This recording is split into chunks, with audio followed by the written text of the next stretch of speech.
ক্রীড়া হলো পেশা, পরিবার পাবে ভরসা, স্বপ্নের পথে বিজয়ের সাথে। এই প্রতিপাদ্যকে সামনে রেখে দ্বীপ জেলা ভোলায় শুরু হয়েছে নতুন কুড়ি স্পোর্টস 2026। শনিবার বিকেলে সিলেট জেলা স্টেডিয়াম থেকে ভার্চুয়ালি যুক্ত হয়ে এর উদ্বোধন করা হয়। সারা দেশের 64 জেলার মতো ভোলা জেলা স্টেডিয়াম মাঠেও একযোগে এই আয়োজনের উদ্বোধন অনুষ্ঠিত হয়। যুব ও ক্রীড়া মন্ত্রণালয়ের আয়োজনে এই টুর্নামেন্টের লক্ষ্য তৃণমূল পর্যায় থেকে জাতীয় পর্যায়ে দক্ষ ক্রীড়াবিদ গড়ে তোলা।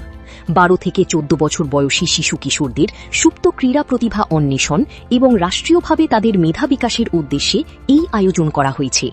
উদ্বোধনী অনুষ্ঠানে উপস্থিত ছিলেন স্থানীয় সরকার বিভাগের উপপরিচালক মোহাম্মদ বিলাল হোসেন, অতিরিক্ত জেলা প্রশাসক মোহাম্মদ রাজিবুল ইসলাম, জেলা বিএনপির সদস্য সচিব রাইসুল আলম, যুগ্ম আহ্বায়ক তরিকুল ইসলাম কাইদ সহ ক্রীড়া ও সামাজিক অঙ্গনের বিভিন্ন ব্যক্তিবর্গ।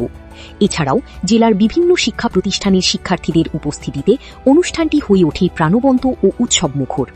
নতুন প্রজন্মের ক্রীড়া প্রতিভা বিকাশে নতুন কুড়ি স্পোর্টস 2026 গুরুত্বপূর্ণ ভূমিকা রাখবে বলে আশা করছেন সংশ্লিষ্টরা।